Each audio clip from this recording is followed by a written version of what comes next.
अस्वस्थतेत आहे का तुमच्या महाविकास आघाडीमध्ये इंडिया आल्या? असं का वाटतं आपल्याला आणि हा प्रश्न तुम्ही मला का विचारताय? कारण इंडिया आघाडीमध्ये जाण्यासाठी एनडीए मध्ये जाण्यासाठी जे वातावरण पूर्वी होतं ते सध्या राहिलं नाही असं इंडियातल्या अनेक घटक पक्षांना सध्या ते चिंतित आहे. बघा, शरद पवार, माननीय शरद पवार आणि सुप्रियाताई सुळे हे ज्या पक्षाचं नेतृत्व करतायत, राष्ट्रवादी काँग्रेस पक्ष,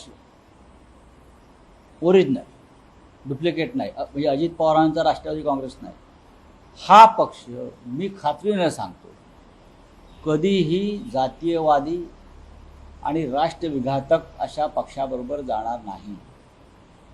म्हणजे भाजपबरोबर जी विचारधारा आम्ही पवार साहेबांच्या अनेक वर्ष आम्ही अनुभवतोय, पाहतोय, त्या विचारधारेमध्ये नरेंद्र मोदींचा पक्ष बसत नाही.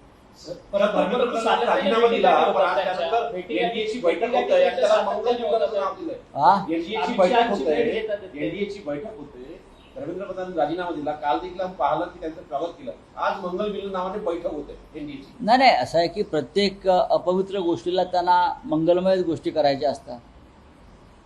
धर्मेंद्र प्रधान का हुतात्मा आहेत का? त्यांनी का बलिदान दिलंय का? मुलांनी त्यांचा राजीनामा घेतला, भ्रष्टाचार झाला म्हणून, नीट परीक्षेमध्ये घोटाळे झाले म्हणून, पण भ्रष्टाचारांचं अवडंबर माजवणं हा भारतीय जनता पक्षाचा जुना धंदा आहे.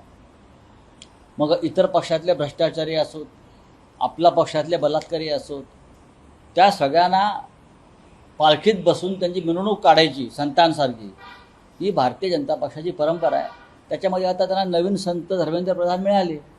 आता काही दिवस त्यांचे टाळ चिपळ्या वाजवतील. बोलिये.